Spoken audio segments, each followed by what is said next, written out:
Ya, pemirsa, vaksin COVID-19 tiba di tanah air menggunakan pesawat Garuda Indonesia pada pukul 21.30 waktu Indonesia bagian Barat. Dalam pengiriman pertama ini, Indonesia mendatangkan 1,2 juta vaksin dari Cina. Vaksin COVID-19 telah tiba di tanah air melalui Bandara Soekarno-Hatta Cengkareng, Banten. Vaksin ini diangkut dengan pesawat Boeing 777-300ER. Vaksin yang dibuat oleh perusahaan Sinovac didatangkan dari Cina dan tiba di tanah air pada pukul 21.30. Sebelumnya, vaksin dari Sinovac telah diuji di Bandung sejak Agustus lalu. Presiden Joko Widodo menjelaskan selain 1,2 juta dosis yang tiba, nantinya juga diupayakan untuk tiba 1,8 juta dosis vaksin jadi dan 45 juta dosis vaksin dalam bentuk bahan baku pada Januari mendatang.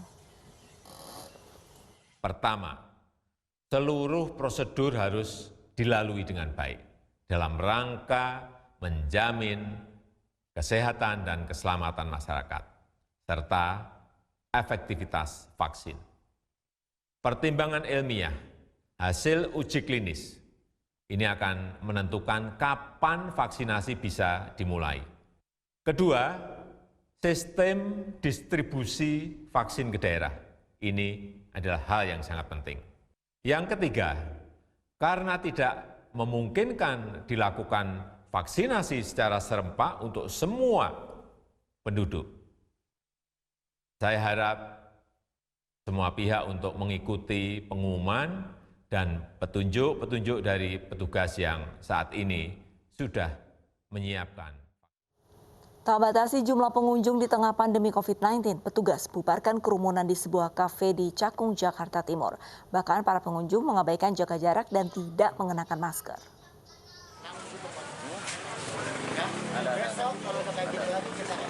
Petugas gabungan dari kepolisian, TNI, dan Satpol PP membubarkan kerumunan di sebuah kafe yang terletak di kawasan Cakung Timur, Cakung, Jakarta Timur pada Minggu malam. Puluhan pengunjung ini mengabaikan protokol kesehatan. Selain tidak menjaga jarak, diantaranya tidak mengenakan masker.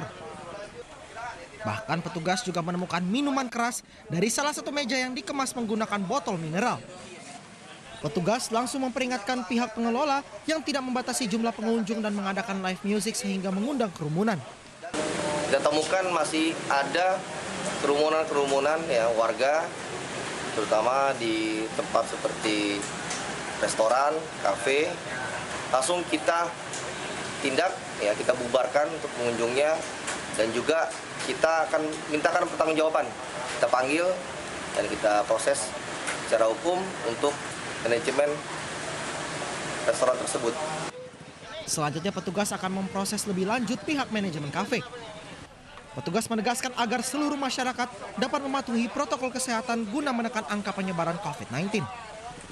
Dari Jakarta, Rio Manik, iNews melaporkan. Pemirsa, langgar protokol kesehatan dengan padatnya jumlah pembeli, sejumlah warung makan di kawasan Cempaka Putih, Jakarta Pusat ditutup paksa petugas Satpol PP. Petugas mengancam akan memberikan sanksi denda jika masih ada pelaku usaha yang tidak menaati protokol kesehatan. Sejumlah pengunjung yang tengah makan di sebuah warung tenda di Jalan Rawasari Selatan, Cempaka Putih, Jakarta Pusat didatangi petugas Satpol PP. Meski belum selesai menyantap makanan, petugas meminta pengunjung membubarkan diri. Razia digelar karena warung makan ini tidak mematuhi aturan protokol kesehatan dengan tidak adanya fasilitas cuci tangan dan tidak ada pembatasan jumlah pengunjung, sehingga menimbulkan kerumunan. Selain disegel selama 1 kali 24 jam, petugas mengancam akan memberikan sanksi berupa denda hingga pencabutan izin usaha. Kita 24 jam. Seperti kita sidak tadi, pemeriksaan, banyak pelanggaran-pelanggaran yang kita temukan. Makanya kita mengambil tindakan segel 1 kali 24 jam sesuai dengan Pergub.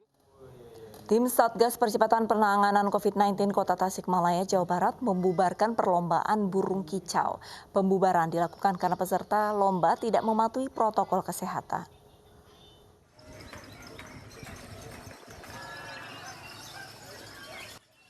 Para peserta lomba burung kicau kaget dengan kedatangan tim Satgas Percepatan Penanganan COVID-19 Kota Tasikmalaya.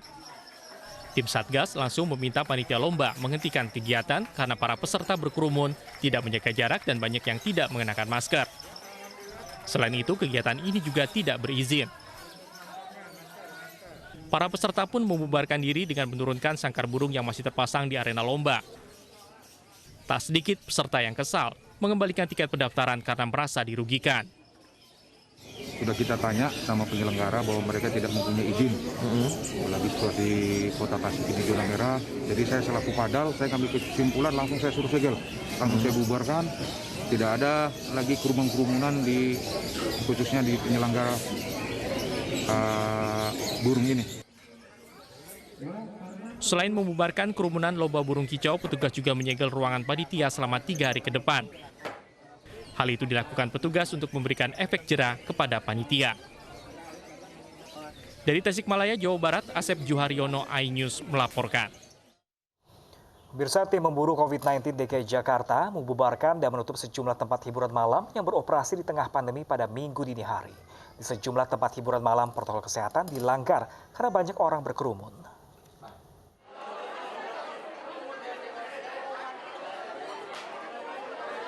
Sejumlah tempat hiburan malam di DKI Jakarta dirazia tim Satuan Tugas Pemburu COVID-19.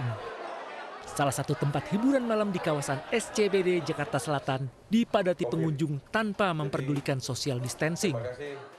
Begitu juga di tempat hiburan malam di Senopati. Bahkan petugas mendapati seorang selebritas di dalam kerumunan. Semua pengunjung diperiksa urinnya dan 1 orang positif menggunakan narkoba. Sementara tempat hiburan malam yang melanggar protokol kesehatan ditutup dan disegel. 1:30 masih buka. Udah melebihi jam daripada peraturan pemerintah daerah Provinsi Jakarta. Terus dia tidak sesuai dengan PSBB. Tempatnya kecil, manusianya melebihi kapasitas. Bahkan yang 50% pun juga dilanggar jelas total. Pada silang ini digunakan hanya untuk kalau ada pemeriksaan. Dan ini nggak pun tidak tempel di kursi. Jadi inilah modus operandi dari pihak Odin. Tak hanya di Jakarta Selatan, tim juga memeriksa tempat hiburan malam di Jakarta Utara. Dari 4 tempat hiburan malam yang dirazia petugas, seluruh pengunjung diwajibkan mengikuti tes urin serta swab tes sebelum dibubarkan. Masyarakat diimbau untuk disiplin menerapkan protokol kesehatan selama pandemi belum usai. Di antaranya tidak berkerumun dan selalu memakai masker. Dari Jakarta, Den Helmi Sanjangbati, iNews melaporkan. Ya, pemirsa, Polda Metro Jaya membentuk tim pemburu pelanggar protokol kesehatan COVID-19 sebagai salah satu upaya menekan angka penyebaran virus tersebut. Tim pemburu tersebut gabungan dari TNI, Polri, Satpol PP, dan Dinas Kesehatan.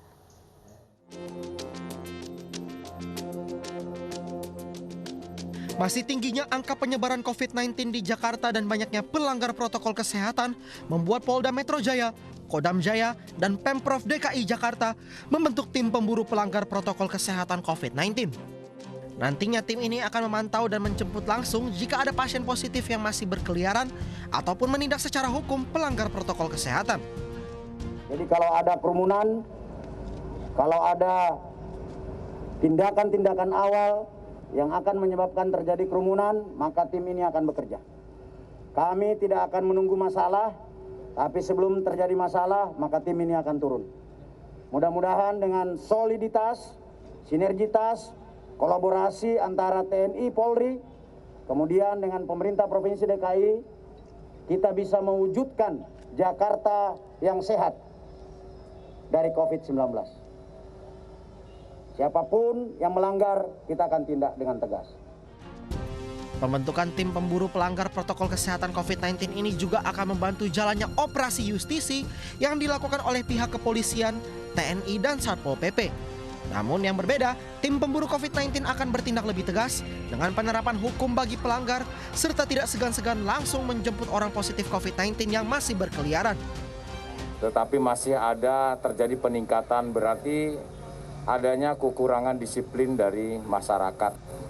Ya, oleh karenanya Polda Metro Jaya, Kodam maupun pemerintah daerah bersama-sama untuk memerangi setiap ada pelanggaran-pelanggaran disiplin yang dilakukan oleh masyarakat. Maka dibentuklah tim ini sehingga tidak ragu-ragu lagi. Kasihan ini negara kita sudah kehilangan 690 lebih triliun hanya untuk mengurusi COVID-19. Sementara itu, Pemprov DKI Jakarta akan mendukung dalam pembiayaan untuk hal-hal yang dibutuhkan dalam pelaksanaan tim pemburu pelanggar protokol kesehatan. Dari Jakarta, tim liputan iNews melaporkan.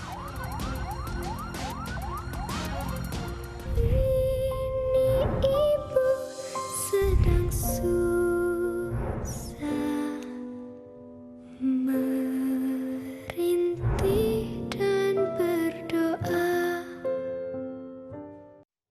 Pemirsa, aksi protes berujung anarkis di Paris. Informasi mancanegara akan kami hadirkan usai jeda, tetaplah di iNews Pagi.